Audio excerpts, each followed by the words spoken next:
ఇక్కడ వశిష్ఠుల వారు రాముడికి చెప్పిన వాక్యాలు ఇవి. వశిష్ఠ గురువర్య వందనములు మీకు, ఒక ప్రశ్న కలిగెను గురుదేవా.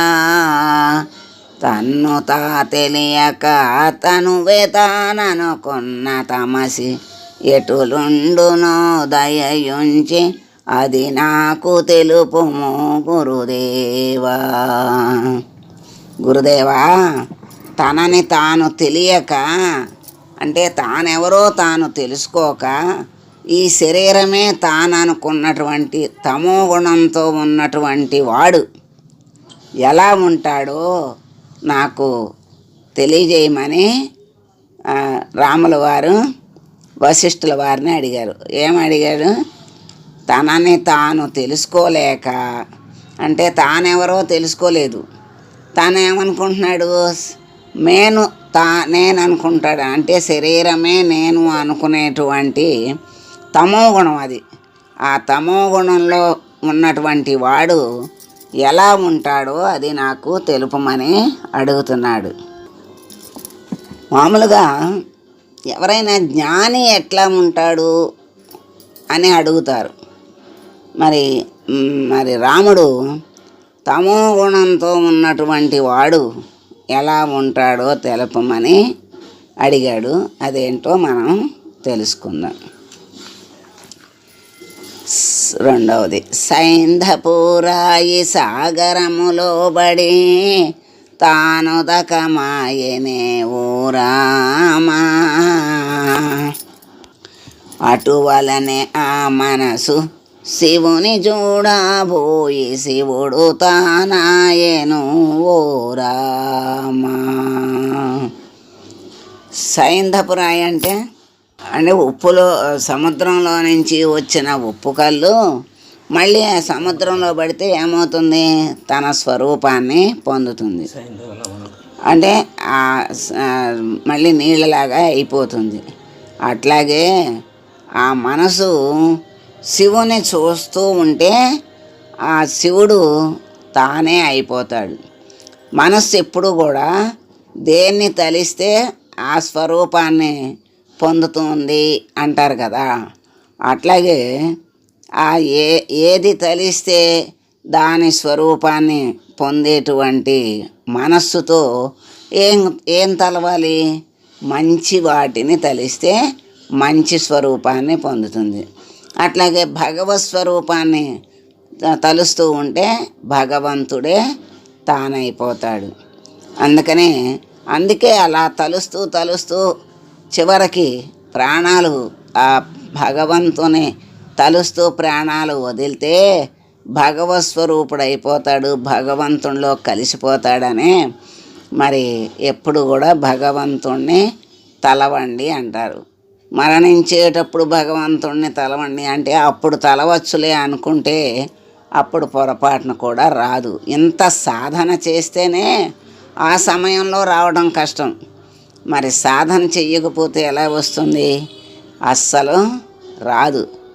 అందుకని జీవితాంతం సాధన చేస్తే చివరలో ఆ స్మరణ అదృష్టం బాగుంటే ఆ స్మరణ గుర్తుకొస్తుంది.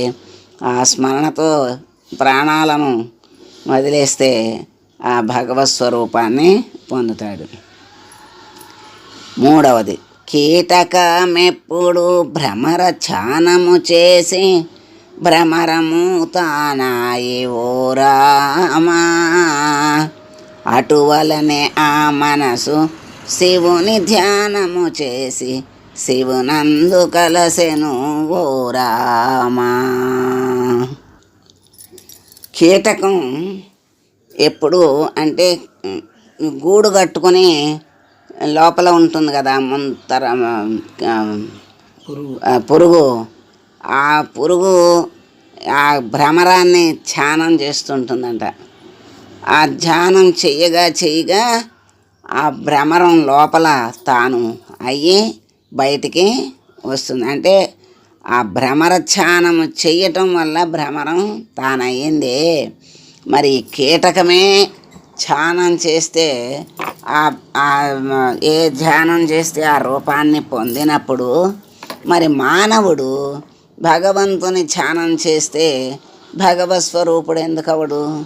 అవుతాడు. మరి ఆ ధ్యానం వల్లే మరి భక్తి, ఆ స్మరణ వల్లే భక్తి, జ్ఞానము, ధ్యానము అన్నీ కూడా అలవాటు అవుతాయి. చివరికి ఎవరినైతే తలుస్తున్నాడో ఆ స్వరూపుడే అవుతాడు అని చెప్తున్నారు.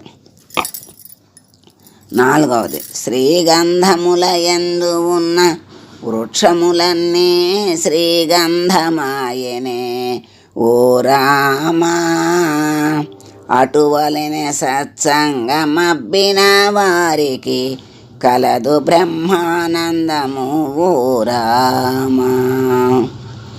ఇక్కడ శ్రీగంధంలో ఉన్నటువంటి వృక్షాలన్నీ శ్రీగంధమే అయినాయి అంట. అంటే గంధపు చెట్ల వనంలో వేరే చెట్లు ఉంటే అవన్నీ కూడా ఆ గంధపు చెట్లే అయిపోతాయట. అంటే వాటి యొక్క సాన్నిహిత్యం చేత అవి ఆ వాసనని, ఆ లక్షణాన్ని పొంది అవి కూడా గంధపు చెట్లు అవుతాయి అని చెప్తూ, అట్లాగే సత్సంగం చేస్తే ఆ సత్సంగం అబ్బిన వాళ్ళకి ఏమి లభిస్తుంది? ఎందుకు సత్సంగం చేసేది? ఎందుకంటే ఆ సత్యమైనటువంటి పరబ్రహ్మ గురించి తెలుసుకోవటమే సత్సంగం. మరి అటువంటి సత్సంగం వల్ల ఆ పరబ్రహ్మను తెలుసుకోవటం వల్ల పరబ్రహ్మ లక్షణాలు ఏంటి? సచ్చిదానందములు. అందుకని అటువంటి ఆనంద స్వరూపాన్ని, పరమానంద బ్రహ్మానంద స్వరూపులైపోతారు అని ఆ సత్సంగం చేసినటువంటి వాళ్ళకి బ్రహ్మానందం లభిస్తుంది అని చెప్పారు. మరి ఈరోజు ఇప్పటికి ఆపుదాం. తతిమావి రేపు మళ్ళీ చెప్పుకుందాం. స్వస్తి. శుభం.